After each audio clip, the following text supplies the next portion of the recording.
During the 1980s, Chevy Chase was essentially bulletproof, turning Saturday Night Live into a phenomenon and reaching his comedy peak with hits like Caddyshack. I appreciate the sentiment, but the mask slipped in September 2002. The stories coming out about this guy's behavior are honestly beyond disgusting. The insults thrown backstage were toxic and deeply personal, ensuring his roast was nothing like the typical Hollywood celebration. This wasn't light-hearted fun, it was pure payback for his history of being a nightmare. He was completely out of touch and spiraling. The only person who still wanted him working was himself, which was purely egocentric. He was sabotaging his career and everyone around him. Those shades were a shield. He later thanked God for them because he was tearing up, but the comedians were hitting him that hard for a reason. He was notorious for berating his production team. He even made a vile, inappropriate remark to a female co-worker about her own remains, and had a history of striking fans who approached him. He was my absolute hero in the world of comedy. So, I walked up and tried to introduce myself as Rob Hubel. Instead of a handshake, he just hauled off and smacked me right across the jaw. He hit me so hard that I actually saw stars. The "he treated me like dirt" sentiment is the common thread in every account you'll hear. Eventually, the very business he helped build would turn its back on him entirely. While everyone was supposedly having a blast on set, they claimed they just couldn't track down his new number to include him. Before he became a social pariah, though, he was the biggest name in entertainment, famously shouting the opening line of Saturday Night Live. On October 11th, 1975, a 32-year-old Chevy Chase debuted on what was then called NBC's Saturday Night. He nailed his signature slapstick fall right out of the gate, making it look effortless. He also pioneered the legendary Weekend Update desk. Earlier that day, Evel Knievel had famously cleared 14 Greyhound buses on his Harley-Davidson. The bit was an instant classic, helping him secure 2 Emmy Awards in just his first year on the air. He carried himself with such arrogance that he would literally wait on the stage for the presenter to announce his big win. Soon after, he moved to film with 3 massive hits, including the legendary comedy Caddyshack, where he played an elite golfer. Quit being so modest, Judge. You're a total disaster. After grossing $100 million on shoestring $11 million budgets, Chevy solidified his status as the first true SNL superstar. New York Magazine even touted him as the heir to Johnny Carson's throne. While Carson joked that Chevy couldn't improvise a sound after a bean dinner, the public still crowned him the funniest man in the country. Behind the scenes, though, a dangerous addiction was starting to take over his life, as detailed in his own authorized life story. He confessed to being fueled by cocaine and alcohol, completely swept up in the high-stakes lifestyle of a massive celebrity. Right after accepting that Emmy, I stepped behind the scenes where Red Fox abruptly shoved a spoonful of white powder right up my nose. For him, using drugs was just a normal part of the era's culture, and he truly believed he could handle the intensity of it all. But looking at the stories that follow, it becomes clear that his sense of being in control was likely a complete delusion. First, let me give a quick shout out to Plord for sponsoring this video, especially for anyone dealing with a hectic work schedule. Trying to take notes while staying active in a meeting is nearly impossible, making you feel disconnected from the actual conversation. With all the distractions of a modern office, the Plord Note Pro acts like a digital brain to help you work much more efficiently. The device records audio from 16 feet away and immediately converts everything said into a highly accurate transcript. You can even include photos of whiteboards and hit a quick button to highlight the most important parts of the recording. With 50 hours of battery life, the Note Pro distills your meetings into actionable summaries. It even handles drafting those follow-up emails for you. Claude's desktop application identifies meetings automatically, allowing for seamless recording without third-party bots or extra plugins, provided everyone agrees. There is honestly no reason to keep typing your own notes when you can just stay fully engaged in the room. If you need to recall a specific detail from a week ago, just ask the app and it will find the answer instantly. Just query Plord to receive sourced answers immediately. Since security is paramount, your information is protected by elite encryption, saving users 260 hours annually. That adds up to 6 full work weeks. To upgrade your productivity, grab the Note Pro with a 30-day return policy via the description link. Returning to Chevy Chase, a man whose early years were defined by impulse. Born into a 14th generation New York family, he spent summers at Castle Hill. That same historic home, known as Castle Hill, was actually the setting for the classic film The Witches of Eastwick years later. Chevy actually finds his high society lineage quite cringy. He was christened Cornelius Crane Chase, though he would much rather we just move past that. His mother chose that name to honor her adoptive father, Cornelius Vanderbilt Crane, hoping for a windfall. However, that massive inheritance never materialized.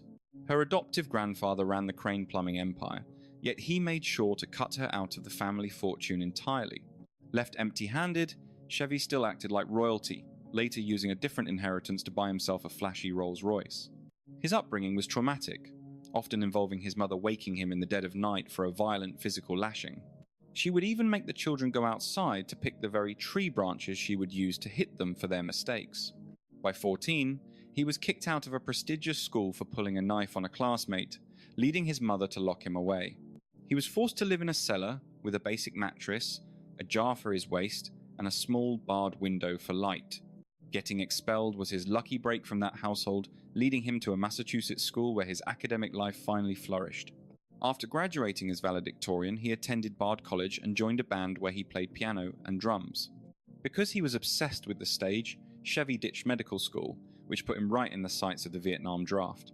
To evade the military, he feigned specific tendencies and went 48 hours without sleep to show up with suspicious arm markings. The plan worked perfectly, landing him a 4F status that deemed him unfit for duty, letting him chase his dreams. While in New York, his representative Lou Weiss pitched the idea of heading to Los Angeles to try his luck as a scriptwriter. In Los Angeles, he scripted for the Smothers Brothers, working alongside a then unknown comedic magician by the name of Steve Martin. By 1973, he was a fixture of National Lampoon, teaming up with John Belushi for their radio segments and stage productions. "Quit the blow, man. That stuff is poison." "What are you talking about, John?" "I refined that premium Bolivian stash myself." "Maybe that explains it. Were you tripping? Did you drop any acid?" "What acid? Are you kidding me right now?" Talking about LSD-25, but the real irony was their actual, non-scripted friction over drug use behind the scenes. Back in those days, cocaine was king, and I used to keep a small stash right on top of my piano. I'd be sitting there playing for an empty house, and the next thing I knew, the jar was completely empty. I confronted Belushi immediately, asking if he swiped it, but he just played dumb and acted like he had no clue. Fast forward a month, I'm over at his place for dinner and spot my own empty, cleaned-out glass vial sitting on his bookshelf. His heavy addiction really spiraled during those grueling late-night sessions at Saturday Night Live, fueled by his massive new paychecks. Though he saw himself strictly as a writer, the producers pushed for a screen test right before the first season launched. That wraps up the news for this Wednesday. Sleep well, and have a great tomorrow. So, you feeling good about the team? Once the crew landed in Manhattan to build the show, they needed a standout star to lead the charge, and Chevy was it. He became the guy to shout, "Live from New York, it is Saturday night," while gaining fame for bits like the land shark. Plumber? I didn't call for any plumber. Who is this? Telegram. Just a predator looking for a snack by ringing doorbells. Oh, a telegram, hold on. But his real claim to fame was the news desk, reporting on a tragic ferry accident in Pakistan. Authorities estimated that 500 ferries perished in the wreck, and suddenly, Chevy's weekend update was the talk of the town. For whatever reason, the public fell in love with him, and he became the definitive face of the show, though it went to his head. Lorne Michaels famously joked that cocaine was just the universe's way of saying you had way too much cash in your pocket. To survive the Wednesday script readings, Chevy and his fellow writers would pull all-nighters on Tuesday, fueled by heavy drug use. Friday nights were even wilder at the studio, with everyone staying up until sunrise to polish the jokes for the upcoming broadcast. Cocaine was everywhere, and some of the cast members would even mix in downers just to take the edge off the high. Looking back, Chevy admits that the drugs were a way to mask deep-seated depression and a legitimate fear of reality. You crave that fantasy world because you're terrified, but in reality you are just slowly destroying yourself. When people ask about the drug culture back then, he usually just brushes it off with a joke about how hard it was to find. While the audience adored his charming persona, the vibes behind the scenes at SNL were turning increasingly toxic. I eventually realized that John was incredibly bitter about how quickly I'd become a household name. There was definitely some bad blood, mostly from Belushi, though at least he is finally learning how to chew with his mouth closed. From John's side, it wasn't about envy. He just hated that Chevy hogged all the best jokes and left everyone else the scraps. After all the infighting, Chevy walked away before season 2 even ended, but the drama reignited when he came back to host later. I haven't changed a bit, and I am thrilled to be here with Billy Joel, even if the rest of the cast is not exactly ready. His biography suggests that while he was away, Belushi spent the entire year poisoning the staff's minds with tales of Chevy's ego. John had been feeding Bill Murray a bunch of lies about our time on the show that were completely fabricated. Regardless of the truth, the atmosphere was thick with tension, and Bill Murray was ready to take a swing at him. Murray seemed eager to humble me. Things finally boiled over backstage in the makeup room just before the cameras rolled. Reportedly, Bill insulted his marriage, mocking Jacqueline Carlin. She had recently filed for divorce, citing Chevy's alleged history of domestic aggression. I threatened him against saying another word. Bill suddenly lunged off the couch at me. I was ready to swing, while he looked desperate to brawl. Belushi jumped into the doorway to stop the fight. My fist might have grazed John's head, while Bill likely struck him from behind. To hear Billy Joel tell it, Chevy was being an arrogant jerk. The whole cast was fed up, and Jane Curtin was losing her mind. Whether he swung first or not, Chevy moved on, though he would keep coming back to host until his ultimate ban. He actually hosted 7 more times before the show officially blacklisted him in 1997, leading him into a full-time movie career. Following foul play in Caddyshack, Chevy's career exploded, giving him the leverage to decline massive hits like Forrest Gump. He turned down the Blues Brothers and Ghostbusters, and even passed on Animal House, which ultimately starred John Belushi. Animal House ended up being a much bigger cash cow than anything Chevy was doing at the time. Later on, he cracked a pretty tasteless joke about the whole situation, claiming that if he'd taken the role, he would have made the kind of kill you money that ended Belushi. Looking back at his early work, you'll see he basically just plays himself every time. Listen, Judge, my old man never cared for you. Or, Glenn, there was a moment you actually had a sense of humor, right when we got hitched. Sugar won't drop you, but it'll definitely cost you a limb. Quentin Tarantino even pointed out that Chevy's character is the exact same arrogant prick at the end of a movie as he was at the start. That soul finger by the bar case looks like they're struggling for work. He's consistently portrayed as a cynical jerk who drips with sarcasm. He never feels the need to justify his behavior, remaining static throughout every script. Eventually, these cinematic flaws started bleeding into Chevy's real-life reputation. Back in September 1980, people were comparing him to the legendary Cary Grant. Now, Grant was the epitome of grace, charm, and athleticism. Chevy remarked that while Grant was funny, he also heard the guy was into men. It was a reckless, stupid comment, and even though Chevy meant it as a gag, Cary Grant wasn't laughing. Grant slapped him with a lawsuit for $150,000. Ironically, Grant's former wife stood up for him in the most hilarious way possible. She basically asked why she'd think Cary was gay when they were so busy behind closed doors. That legal drama was bizarre, but stories of Chevy's actual behavior were getting even uglier. Chris Columbus, while prepping for National Lampoon's Christmas Vacation, remembers taking Chevy out for a meal. Honestly, the guy treated me like total garbage. We met again later, and it somehow got even worse. I eventually told the producer, John Hughes, that I couldn't do it. I needed the paycheck, but I couldn't stand working with that man. Plenty of other directors felt the same way. On the set of Three Amigos, John Landis got so fed up he threatened to end Chevy. Chevy just fired back. With what? There aren't any helicopters around here. That was a brutal dig at Landis's Twilight Zone disaster, where a helicopter crash killed Vic Morrow and 2 kids. By 1986, Chevy checked into rehab. His third wife drove him 2.5 hours to the facility while he snorted the rest of his cocaine in the passenger seat, knowing the party was over. He later claimed quitting Blow was easy because he never wanted to end up in a place like that again. By the late 80s, it looked like he was turning things around. He even publicly thanked Shirley MacLaine during an appearance. I'm not a cougar, but I'm a fan of reincarnation. Actually, I used to be Shirley, and it was great. He even hosted the Oscars twice, saying it felt like deja vu. He was named honorary mayor of Pacific Palisades, and got invited back to SNL, but naturally, he kept burning bridges. Morning, Mr. D. Here's your paper. Comedian Terry Sweeney, who is openly gay, remembers Chevy cornering him. Oh, you're the gay one, right? I have a sketch idea. We tell everyone you have AIDS and weigh you on camera every week. Chevy eventually had to apologize in person, but he was absolutely fuming that he had to say sorry. He was just completely unhinged and terrible. Of course, from Chevy's perspective, none of that happened. He claims he'd remember it, so the other guy must be lying. But Terry wasn't alone in his hatred for the man. Have you seen his special? I can't stand Chevy. Alright, we'll be right back after this break. The real breaking point came in 1997. During a rehearsal, he supposedly smacked Cherry O'Terry hard on the back of the head. After Will Ferrell complained to Lorne Michaels, Chevy was officially blacklisted from hosting the show.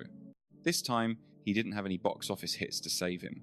Stinkers like Nothing But Trouble, Memoirs of an Invisible Man, and Man of the House had already tanked his career. He'd also alienated his directors. One even said working with Chevy made him want to quit the industry entirely. On Memoirs, where Chevy was a producer, things were brutal. He desperately wanted to be taken seriously as an actor, and it was just a total nightmare. I had to just swallow my pride and internalize the misery. It was my absolute lowest point. By the end of the 90s, Chevy's attempt at a talk show had also crashed and burned. Let's see Ted Koppel try to pull that off. The Chevy Chase show on Fox lasted exactly 6 weeks. Instead of reflecting on why people weren't tuning in, he just blamed everyone else. "I'm a smart, well-spoken guy," he argued. "You wouldn't believe how ignorant the people around me were. They lacked a sophisticated view of global politics, Africa, the Middle East, or even nuclear defense systems. A true creator has to keep making art. If you don't get that, you aren't a real artist." But Chevy's ego was about to lead him straight to rock bottom. In 2002, the nearly century-old Friars Club in New York prepared for a big event. The club boasted legends like Sid Caesar and Jerry Lewis. They were the ones who pioneered the roast format, where a guest of honor gets roasted by a panel of peers. Usually, the people roasting you are your closest friends, because as Sondard, they only roast the ones they love. That definitely wasn't the vibe for Chevy Chase. His first go-around in 1990 went well enough. With Dan Aykroyd running the show, and stars like Paul Newman in the crowd, it was actually a pretty respectful and funny evening for him. While standard comedic burns typically mix heart with humor, 2002 felt distinct. During Chevy Chase's sophomore televised ribbing, the Live Dias featured Todd Barry, Richard Belzer, Stephen Colbert, Beverly D'Angelo, Al Franken, Greg Giraldo, Lisa Lampanelli, and Mark Maron. If those names don't ring a bell, don't worry, because Chevy didn't know them either. I don't know this guy. I've never even met him, and I'm not comfortable calling him Chevy. Later, Chevy reportedly asked a producer why they didn't bother inviting any actual celebrities. The truth was they did, but everyone turned them down. Like Greg Giraldo said, an O.J. Simpson roast would have had more star power. Martin Short and Steve Martin even sent a video joking about how they couldn't make it because they were busy filming Three Amigos 2. They joked they wanted him in the sequel, but they just didn't have his new phone number. They totally lost track of him. That jab might have landed better if Martin and Short hadn't teamed up for several projects without him. Wait, is that $1,200? $1,200. Honestly, it is a fair price for this. Throughout the rest of that roast, the Barbs mostly hit on one theme. Nobody can stand being in the same room as Chevy. You have completely lost it and are living in a fantasy world. At this point, you are the only person who wants you to keep working. It is purely selfish. You are destroying your own legacy and hurting everyone close to you. Chevy's substance abuse is living proof that a person can literally snort their own talent away until nothing remains. Out of all the comedians there, Stephen Colbert delivered the most savage blow. Colbert took a moment to do a brief, biting impression of Chevy himself. "I am just a joyless shell of the man I used to be, drifting through Hollywood like a walking red flag that sucks the life out of every single room I enter." He wrapped up by telling the crowd that if they ever feel down, they should find peace in knowing he is Chevy Chase, and they are not. If that line doesn't lift your spirits, nothing will. Usually, the guest of honor knows the roasters actually like them deep down. But in this case, the disdain for Chevy felt genuine. They were simply speaking the hard truth, which even Chevy had to admit was accurate. I happen to agree with every single word they just said. Later on, Chevy confessed that he was actually crying behind his sunglasses because he realized they truly meant those insults. This could have been a perfect moment for self-reflection, yet it seems he learned absolutely nothing. I never was the type to hold on to a grudge, unlike my father, whom I will always despise for that. By 2009, he landed a role on Community. Impressed by the sharp scripts from Dan Harmon, Chevy took on the part of Pierce, a wealthy, grumpy, and narcissistic old man. Most fans agree that he played the character of Pierce to perfection. His performance on the show was undeniably brilliant. Oh no, you cannot let some greedy landlord steal your hard-earned cash. I will handle it, as I used to do this stuff all the time back when I was a slumlord myself. The rest of the actors, however, found him difficult to deal with. If you look at the footage, it is incredibly funny and well executed. However, it was crystal clear that he absolutely hated being on that set. The production days were notoriously long, which is a fact nobody disputes. Because of that, his mood was often quite sour. They basically had to rush through his scenes and let him go early. We had to get him off the set as fast as possible since he had no patience for the long hours. In the book, Thanks for the Money, Joel McHale recalls a bizarre moment where Chevy tried to compliment a co-star by saying he wanted to kill her, which led to a serious incident. What happened? Well, he apparently made some comments that were widely considered to be racist. That specific remark seemed to be the final straw for many people. I am not going to repeat the specific slurs used, but the rumors about his prejudice are a frequent topic. Donald Glover and Dan Harmon even joked sarcastically that he is probably the least racist guy ever. It is like saying, let's grab Chinese, and then he just wanders into a Burger King. He cannot tell the difference. Someone says, man, these are burgers, and he just shrugs it off. On another occasion, Yvette Nicole Brown refused to set foot on stage until Chevy apologized for something offensive he had said to her. Director Jay Chandrasekhar brought up the problem to Chevy, who defended himself by claiming he and Richard Pryor used to trade racial slurs as a sign of affection. This toxic environment boiled over at the Season 3 wrap party. Reports say Dan Harmon led the crew in a chant of, "Forget you, Chevy." He claimed this was his way of showing the staff how much he respected their hard work and patience. Naturally, Chevy stormed out and later left a nasty, profanity-laced voicemail that Harmon eventually played for a live audience. Listen up, you fat slob. I hope you are ready to hear the truth. First off, you never gave us a proper script, so nobody had any idea what we were supposed to be filming all week. Secondly, your writing is a total disaster, and it is only getting worse. I will not let anyone talk to me that way, especially not in front of my own family. You are nothing but a pathetic, overweight alcoholic. With the way you eat, you will be lucky to make it to 57. I have nothing left to say except you can suck it. Play that for all the people who think you are a genius. You think it is okay to scream at me in front of everyone? If you were standing here right now, I would knock your teeth out. You are not even funny, you are just mediocre.